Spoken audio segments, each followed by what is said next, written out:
Hello everyone, I'm Helen Irlen, and it's an absolute pleasure to be able to talk to you at the 8th Annual Neurovision Conference. I'm just sorry I can't be with you in person. I'd like to share a little bit of background about myself and about Irlen and how it got started. First of all, I am a certified school psychologist, a licensed therapist, an educational therapist, a board-certified PTSD specialist, and an adult learning disability specialist. I spent my first 3 years at Cornell University doing research under a National Institute of Health grant, NIH grant, that I actually wrote.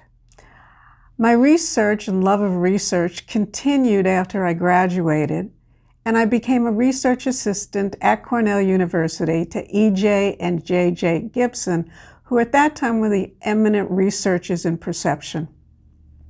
I went on to graduate school and became a school psychologist. In addition, I was an assistant professor and founder and director of the Adult Learning Disability Clinic at a university level. So I've had many experiences that all culminated for me in terms of finding and designing and developing the Irlen method. For me, first was the fact, as a school psychologist, I was asked by the teachers to test children who they felt should be succeeding but not succeeding in school, who were working too hard and not producing, whose verbal ability was better than their ability that they showed on tests. And they were concerned about them. And I would do my testing and not be able to identify any kind of difficulty that could be addressed. So I couldn't offer any kind of help based on my psychoeducational battery. The teachers were frustrated because the parents were frustrated, and I would go into the classrooms and watch the fact that these children were struggling. And it hurt me that I couldn't help them and I had nothing to offer them. These children fell further behind as they went through the educational system to elementary school through to high school, developing anxiety, depression, and low self-esteem along the way. My other professional colleagues didn't seem to be concerned about the validity of the psychoeducational battery, and were not aware of because they were not aware of the difficulties that these children were having. They never validated their findings by going back into the classroom and watching their performance in class. They did the testing, they wrote their reports, and they never saw the child again. They didn't get a chance to see if their testing was actually documenting what was happening in real life. This led me to wonder if standardized testing, or our psychoeducational battery, was able to identify the nature of the problem of a certain subgroup of individuals. I knew that we didn't have all the answers, and I felt terrible about letting down bright children and letting them continue to fail, knowing that their self-concept or low self-concept would stay with them for a lifetime.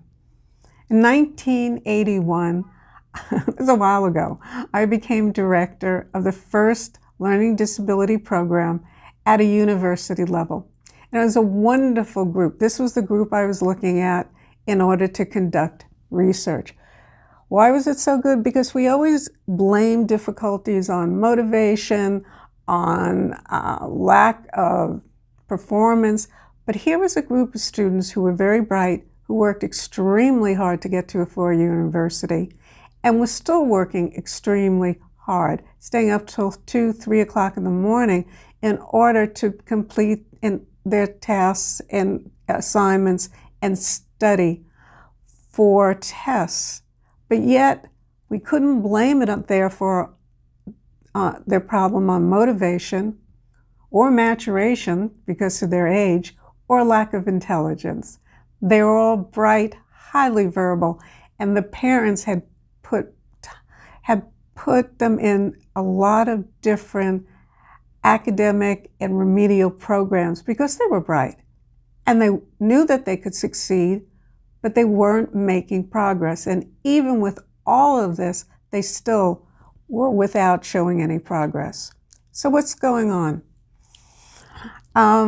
It's interesting to have the mind of a researcher because you always say to yourself, what is going on? What do we need to look at?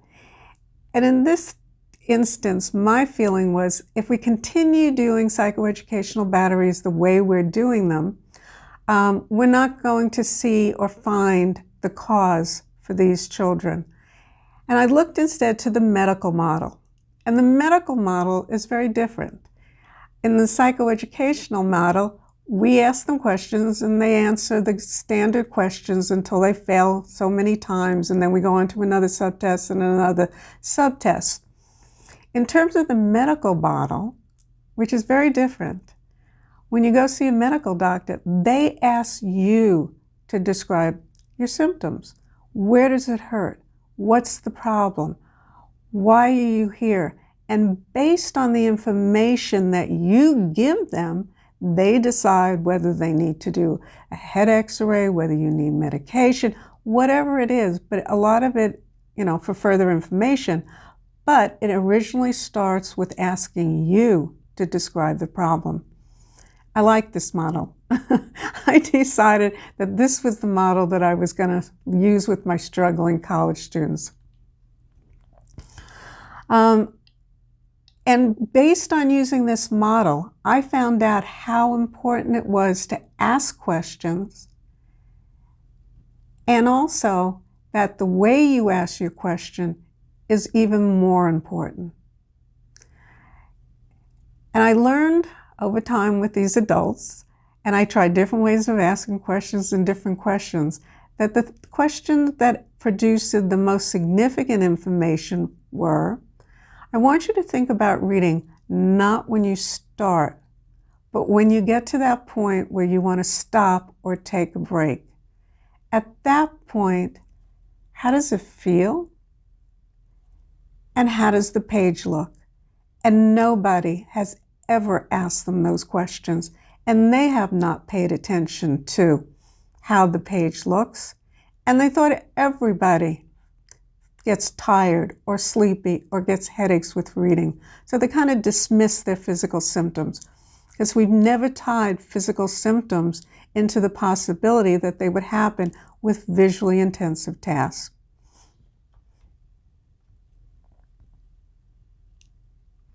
So they were very surprised to realize that these problems were causing them reading difficulties. And they were even more surprised to learn that good readers didn't experience these problems.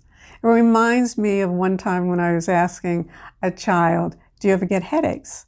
And the child said, yes. And the parent just looked at the child and said, but you've never told me. And the child said, A, I didn't know I should, and B, you never asked me. Which is kind of what I'm trying to get across today. If we don't ask, we're not going to find out. I also found out that reading occurs on a continuum, and that's again a problem with the type of testing we do. They're quick, they're short, and they don't sustain long enough to create the kinds of difficulties that we experience with visual processing, especially the type that I've called now Irlen syndrome, or the ones that can be helped by the Irlen method.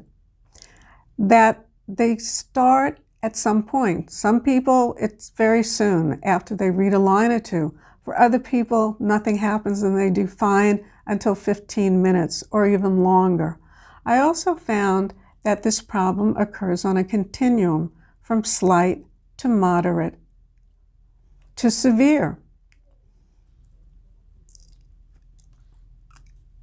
And that the longer any of these individuals read or do any type of visual intensive activity, the worse it gets.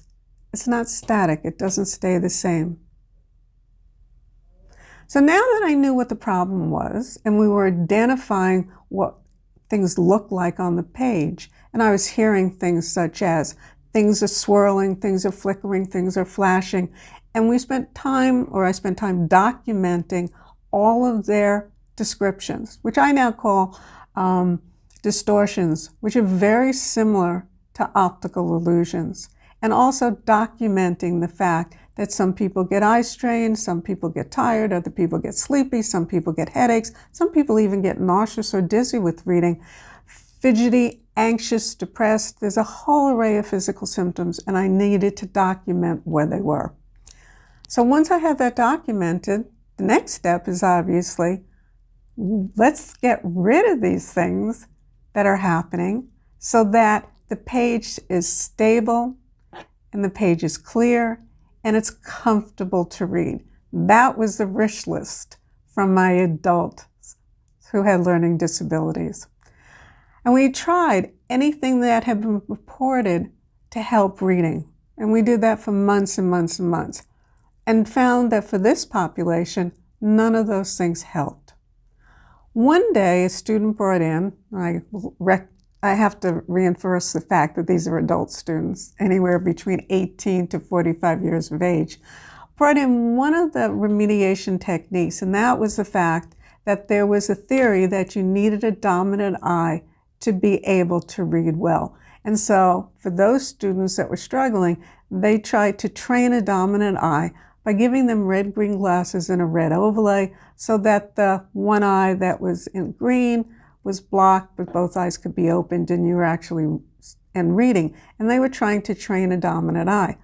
But when we put the red overlay down, a couple of the students were looking over and looking at the page, and one of them said, "Helen, you know how I'm now aware of the rivers that are running on the page, the flashing on my page, the fact that those words are going in and out of focus. When I look at the page with the red overlay, it's better. It's not perfect, but it's the first thing that has made things better." And that was like, everyone got excited.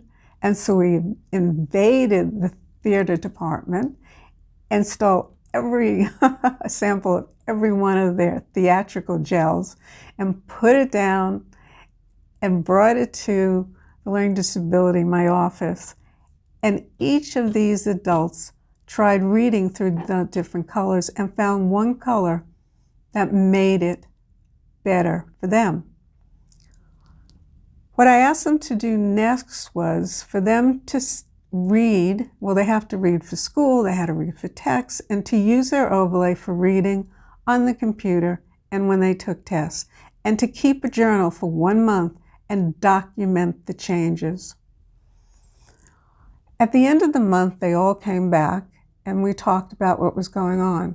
And consistently, the reporting was, I'm reading so much faster and I don't have to take breaks, so I can read so much longer and I get through the information so much quicker and my comprehension is better.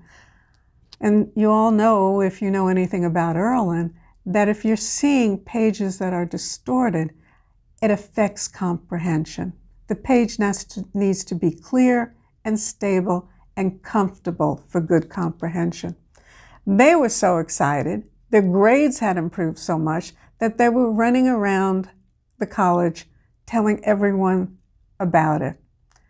They were really excited. And then other students started coming to me because they had heard about it and they were seeking help for themselves. I thought this was great. I thought, that's the end of it. Here we are. But my counseling and therapy kicked in when they came to me and said, well, thanks, you made reading so much better and so much easier. But what about all the other times when we have problems, such as on whiteboards, on computer screens, under fluorescent lighting? What are you going to do about that? And I said, okay, let's start another research project and figure out how to make everything better. The concept of color worked, but we needed a different method of administering the color to these individuals. And that became one of, will it work if I created colored glasses? that could be worn. And so that's how that idea was born. But I had to develop now a new protocol to be able to determine which of the colors or densities in those colors needed to be filtered. I had to create a lens kit with all the different colors in the rainbow and all the different densities to create limitless possibility of combinations to achieve the ability to normalize their environment and to calm down their brain so that the brain could accurately process visual information. This led to a research project where we were measuring the differences in reading ability and self-reported physical symptoms with college students identified now as having Irlen symptoms. The result of the research was presented at the American Psychological Association in 1983. Since then, there are now 345 independent research papers that have been published worldwide, including those of Dr. Marcia Giménez. The success of using colored overlays and glasses was spread by word of mouth. People were talking about it and wanted to share their excitement with other people. And what happened was highly reputable, popular news media sources such as 60 Minutes US, 60 Minutes Australia, the London Times, educational supplements, TV shows, radio shows, were telling the story of this is a new discovery. Look, they want to tell you the difference in their abilities to perform in school based on the Irlen method. After my first book, Reading by the Colors, I was contacted by a famous autistic individual called Donna Williams, who has written many books herself about her autism. And she wrote me and said, I've read your first book, and everything you reported about what happens on the page happens to me and many individuals with autism, not on the page, but in our environment.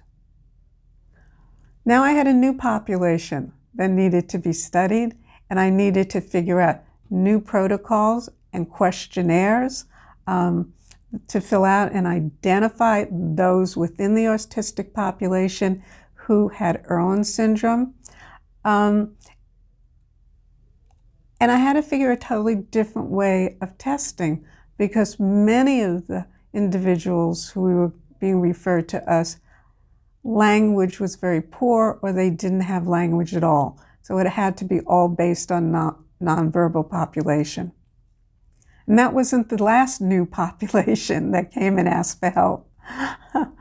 Again, within the population of those that has had head injuries, concussions, or whiplash, whether it was from sports, car accidents, or being there in the military and their military experiences in Iraq and Afghanistan, being exposed to blast injuries.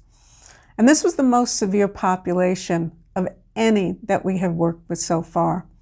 For the military, they live with a headache every minute of every day that became migraines once a day to at least once a week.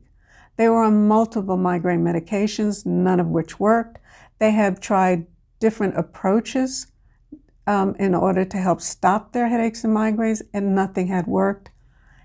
And at one of the military bases, the psychologist had heard about what I was doing and felt that I could help them and referred them to me. And again, I had to develop a whole new set of questionnaires. I had to develop a new method in order to test them appropriately to find the right colored overlay for this population. And every time I worked with the adult population first until I knew all of the dynamics before we ever tested a child to see if they had Irlen syndrome. Acceptance by the educational and medical communities have been slow, to say the least, very slow, as many professionals, though, are ingrained in thinking based on what they had learned or what they have been taught in their professional training. And therefore, they weren't particularly open to new ideas, nor had they been reading the research because they weren't in medical journals. They were in very different journals, and therefore not familiar with the research findings. In addition, the scientific community remained skeptical, and in some instances even felt threatened, such that we had a research project going in Florida looking at a group of students who we felt had Irlen, and half were given overlays and half were not. And then we were going to go through this for 3 months and then retest them. And the overlays were pulled away. And we were told that we could not use overlays in the schools. And we had to stop the research project. And that was heartbreaking for me because some of the students were really making good progress. And we couldn't expand it. We weren't allowed to tell the parents about it. And we had to stop. In addition to that, they went even further, where I was reported to practicing medicine without a license and practicing optometry without a license. And they went through a year period of investigating what I was doing, how I was doing it, and what was happening. And if at the end of the investigation, they determined that I was practicing either medicine or optometry, I could be put in jail. It was probably one of the more horrible times of my life. But I knew how important this was. And I knew that what I was doing was changing lives and making a difference. Therefore, I knew I was going to win in the end. And I did. All the suits were finally dropped. Dr. Greg Robinson at the University of Newcastle in Australia has published a number of studies on Irlen and reading that date back to 1988, when he was senior lecturer at the University of Newcastle. In addition, there have been published studies looking at school-age children, prison population, which is interesting because in the US, the prison population, 80% of the prison population have been identified when they were in school with learning disabilities or reading problems. And what we found is out of that 80%, 83% of them had Irlen and needed the use of colored overlays or filters. There are studies being done on the ADH population because you can be misdiagnosed or you can have multiple things that look like ADHD and can be ADHD in addition to other things. So there's a study that is being published as we talk that was done in Israel where they looked at a population of people who had been diagnosed with both ADHD and Irlen, and then gave everyone Irlen spectral filters. So they treated them and then had them re-diagnosed and looked at, and 50% of them were no longer diagnosed as having ADHD.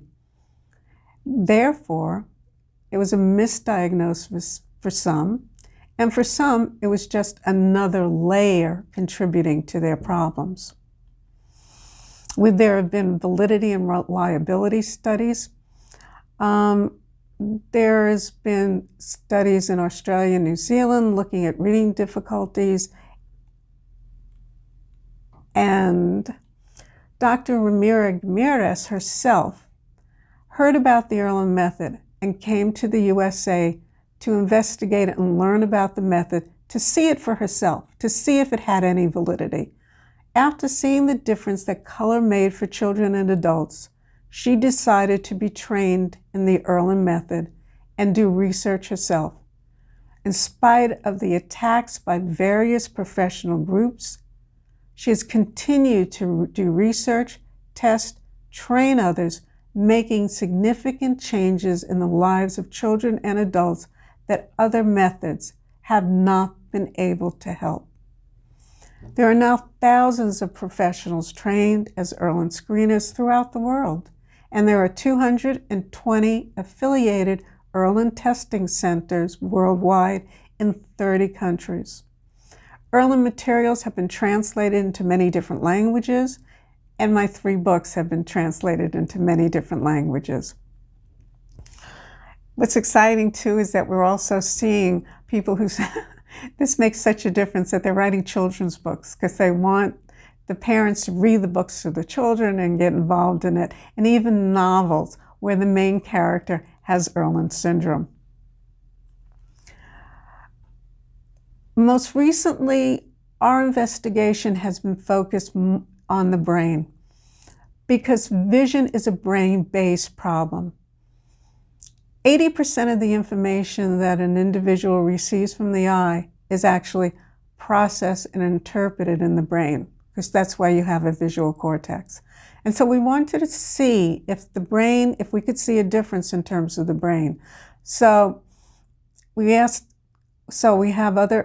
esteemed universities of higher education, such as Cornell University, now using functional MRIs, Amen clinics using SPECT scans, and there have been other brain scans done to show how the brain calms down in the area, and that affects the ability to function when someone is wearing the exact right colors. So we're seeing changes in the visual cortex, the lateral genicular bodies, the basal ganglia, and the prefrontal cortex. Prefrontal cortex gets more active, the rest of the areas calm down significantly and normalize. Adding to the theory of why Irlen filters work. They work because they change the brain, and the brain is your most important organ, and you want the best brain possible. School districts in various countries have been training teachers to identify Irlen syndrome in children who are struggling and provide them with the correct colored overlays. One school district research project, which I'm just picking one out of many, took a group of 3rd graders and tested them for Irlen syndrome, and then took half of them and gave them overlays, and took the other half and did not give them overlays. And for 3 months, their instruction and remediation, whatever it was, went on like normal. At the end of the 3 months, they were again given a reading test. And it was determined that the group who had using their colored overlay for 3 months made 1 year, 7-month to 1 year, 9-month growth in that 3-month period. Whereas the group who had Irlen but were not given overlays made 3 months growth. After 3 months, we gave the group that didn't have overlays and have made very little progress overlays. And they used those in the other group. So now the control group became an experimental group as well. And everyone now is using the overlays. And again, were retested in 3 months. And what the scores showed is the group now that have made very minimal progress, 3 to 6 month progress, in the next 3 months with their overlay, made 1 year, 8 months to 2 years, 8-month growth using their colored overlays. You know what I found though is people who kind of want to do research on Irlen are really the ones that are so skeptical they want to challenge it. They want to prove that it doesn't work. And what's interesting is after or during and after they do their research and look at their results, these are the same people who become ardent supporters of the Irlen method. On a personal level, it has been my privilege to change lives and save lives, and that's what I hear all the time. Again and again in the past 40 years, and I never get tired of seeing the smiles, the tears, and the hugs that I receive from these clients. So people ask me, are you ever going to retire? And I go, I can't think of anything that would be as rewarding as what I do now. So no, I don't think I'll ever retire. So Irlen pops up in people who've been diagnosed as ADHD, dyslexia, autistic, individuals who have acquired symptoms through head injuries, concussions, whiplash, and even through some medical and visual conditions. With the military group, we've now tested 300 of the military who've been exposed to blast injuries and been able to, as I said before, eliminate those chronic headaches and migraines. With the Irlen syndrome, it doesn't matter whether you inherited the problem or acquired it. The results are the same. It makes living so much better for them. It's improved their academic tasks are faster and easier, and it's providing comfort when reading and doing visual intensive activities, whether it's on a computer, on whiteboards, or in a book, and under fluorescent lighting. And we're seeing more reports of problems now that a lot of the children are not attending school, but they're taking the classes online. And reports of eye strain and fatigue and tiredness and difficulties have mounted significantly. I'd like to encourage those of you who are here today who are researchers to seriously consider researching this problem and the solution of modifying the wavelengths of light that carry the visual information from the eye to the brain. Because seeing is 80% dependent on the brain's ability to correctly interpret the information. It's kind of interesting to see that the research is saying you don't actually see with your eyes, you see with your brain. And the Irlen method allows you to have the best brain possible. I want to thank those of you who are here today who are screeners and using the method, because you get to share in the joy of changing lives. And I'd like to thank all of you for taking the time to listen to me today. I wish I could be there in person.